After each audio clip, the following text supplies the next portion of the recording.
Hi ఈ వీడియోలో మనం సెక్షన్ 17 ఏపీ ఫారెస్ట్ యాక్ట్ 1967 గురించి డిస్కస్ చేద్దాం. Section 17 no rights acquired over reserved forest except as provided. అంటే వన్స్ ఒక ల్యాండ్ రిజర్వ్డ్ ఫారెస్ట్ అని డిక్లేర్ చేసిన తర్వాత కొత్త రైట్స్ క్రియేట్ కావు ఎక్సెప్ట్ ఇన్ 3 సిచ్యువేషన్స్ తప్ప. 3 సిచ్యువేషన్స్ ఏంటి? 1 సక్సెషన్ అంటే వారసత్వము.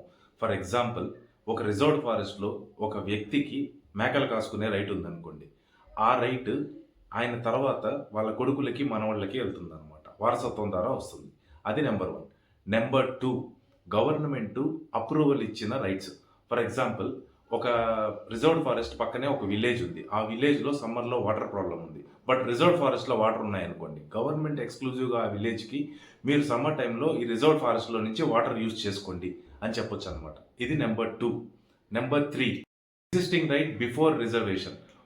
ఒక ల్యాండ్ రిజర్వ్ ఫారెస్ట్ అని డిక్లేర్ చేయకముందు అక్కడ ఎవరికన్నా ఏదన్నా రైట్ ఉంటే కొన్నిసార్లు ఆ రైట్ని గవర్నమెంట్ కంటిన్యూ చేస్తుంది అనమాట.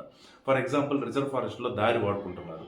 అది రిజర్వ్ ఫారెస్ట్గా కన్వర్ట్ అయిన తర్వాత కూడా కండిషనల్గా, లైక్ మీరు హెవీ వెహికల్స్ వాడద్దు, బట్ ఆ దారిని స్టిల్ వాడుకోండి మీ విలేజ్కి రీచ్ అవ్వడానికి అని చెప్తుంది. ఈ 3 సిచ్యువేషన్స్లో తప్ప రిజర్వ్ ఫారెస్ట్ మీద ఎటువంటి కొత్త రైట్స్ క్రియేట్ కావు. అదే ఈ సెక్షన్. Thank you.